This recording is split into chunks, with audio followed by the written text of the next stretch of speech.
So Dhan వెబ్లోకి login అయిన తర్వాత నేను టాటా ఎల్ఎక్సీ అన్న స్టాక్ని అనాలిసిస్ కోసం పిక్ చేసుకున్నాను అండ్ నేను దీన్ని వాచ్ లిస్ట్లో యాడ్ చేసుకున్నాను. అండ్ చార్ట్ మీద డైరెక్ట్గా నేను ట్రేడింగ్ వ్యూ చార్ట్లో ఓపెన్ చేస్తున్నాను. అండ్ ఈ టాటా ఎల్ఎక్సీ స్టాక్కి సంబంధించి మనం చూస్ చేయబోయే time frame 15 minutes time frame. So 15 minutes time ఫ్రేమ్ని మనం చూస్ చేసుకున్నాము. అండ్ దీనికోసం మనం యూస్ చేయబోయే indicator 200 exponential moving average. And నేను మూవింగ్ యావరేజ్ ఎక్స్పోనెన్షియల్ని సెర్చ్ చేస్తున్నాను. సో మూవింగ్ యావరేజ్ ఎక్స్పోనెన్షియల్ అనేది ఆల్రెడీ నేను ఫేవరెట్ ఇండికేటర్స్లో యాడ్ చేసుకున్నాను. జస్ట్ నేను దీన్ని స్క్రీన్ మీద అప్లై చేస్తున్నాను. అండ్ ఇక్కడ మీరు 9 మూవింగ్ యావరేజ్ డిఫాల్ట్గా ఉంటుంది. నేను దాన్ని 200 మూవింగ్ యావరేజ్గా సెట్ చేస్తున్నాను. అండ్ ఈ స్టాక్కి సంబంధించి నేను ఎంట్రీ, టార్గెట్, స్టాప్ లాస్ ఎలా ప్లాన్ చేస్తానో ఇప్పుడు చూద్దాం.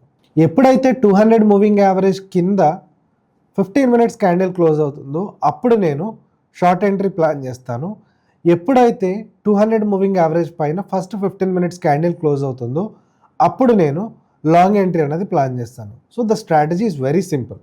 15 మూవింగ్ యావరేజ్ పైన ఫస్ట్ 15 minutes క్యాండిల్ క్లోజ్ అయిన వెంటనే లాంగ్ ఎంట్రీ, 15 minutes క్యాండిల్ కింద ఫస్ట్ క్లోజ్ అయిన తర్వాత షార్ట్ ఎంట్రీ అనేది ప్లాన్ చేస్తాను. అండ్ ఈ స్ట్రాటజీని మనం బ్యాక్ టెస్ట్ చేసుకోవడానికి ధన్ ప్రొవైడ్ చేస్తున్న బార్ రీప్లే ఫీచర్ అనేది వెరీ మచ్ యూస్ఫుల్గా ఉంటుంది.